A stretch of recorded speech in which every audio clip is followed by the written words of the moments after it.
Hello, Hazel again from Totally Wild. I'm out foraging by the banks of the River Mersey in Manchester, and I want to show you my second invasive species that I found within about 15 metres, and that is ground elder.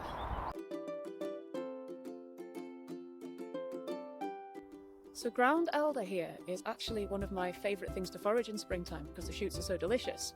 But it is a very invasive species, which is why a lot of gardeners and allotment holders really hate it, because if they've got it in the ground, it's very hard to get rid of, and it is very vigorous, so it tends to take over from lots of other plants around it. You see, even here on this kind of wild bit of riverbank, it's pretty much dominating. There's just the odd bit of cow parsley and nettle trying to compete.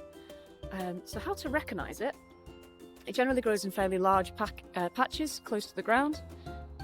It's got this very specific arrangement of leaves on it, where it's got 3 little leaflets at the top, and then the next ones down is going to be symmetrical and vaguely triangular shaped. I think it's got in common with quite a lot of its relatives in the carrot family.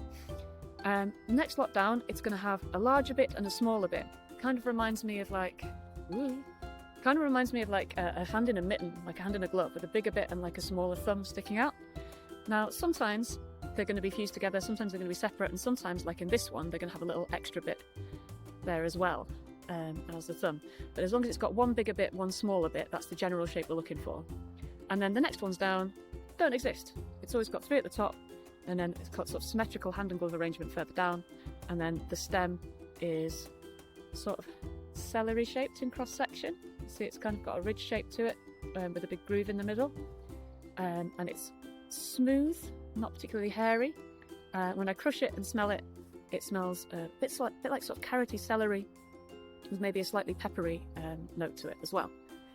Now, this is actually some really good eating. So it's brought here by the Romans, I'm told, as a pot herb. So you can use these bigger leaves as in a stew or a curry, use them like cabbage or kale.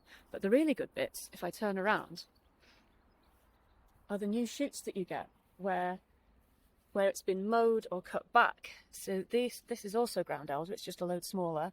You can see it's a lot glossier and shinier on this new shoot, and therefore it's also a lot more tender.